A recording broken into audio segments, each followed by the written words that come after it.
Pada tanggal 10 Juli 2025, Kepala Kejaksaan Tinggi Jawa Tengah, Dr. Hendro Dewanto, SH, MHum, menerima kunjungan Kepala Badan Diklat Kejaksaan RI, Dr. Leonard Ebenezer Simanjuntak, SH, MH, beserta jajaran.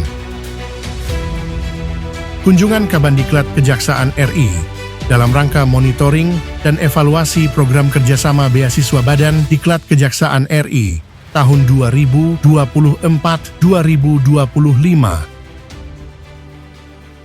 Pertama-tama saya ucapkan selamat datang kepada Bapak Kabandiklat, monitoring dan evaluasi kepada adik-adik kita yang sekarang sedang menjalani proses belajar mengajar ya, sebagai mahasiswa S2 maupun S3,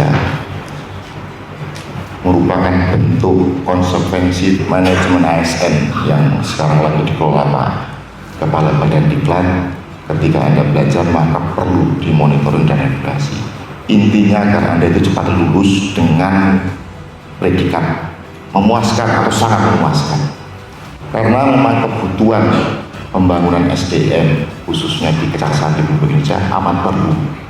Apalagi motonya Pak Kabandiklat itu mempersiapkan SDM Kejaksaan di 2030 sampai 2045.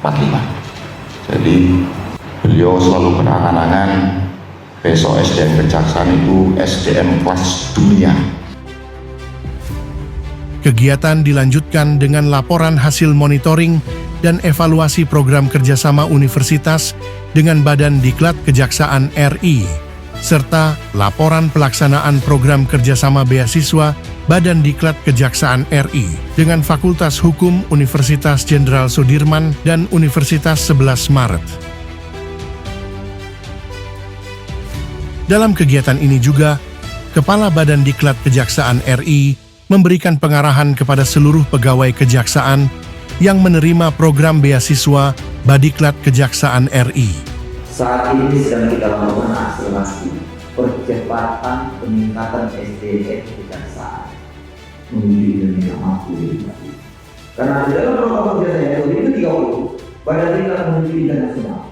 Ke depan Anda promosi akan saya teliti. Nggak bisa kejaksaan masa depan itu bukan hanya jago di teknis, tapi secara ilmiah kebijakan itu harus terukur.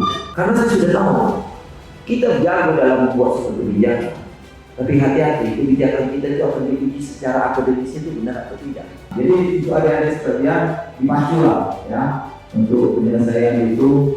Yang paling penting sekali-kali saya katakan kita menggunakan uang rakyat.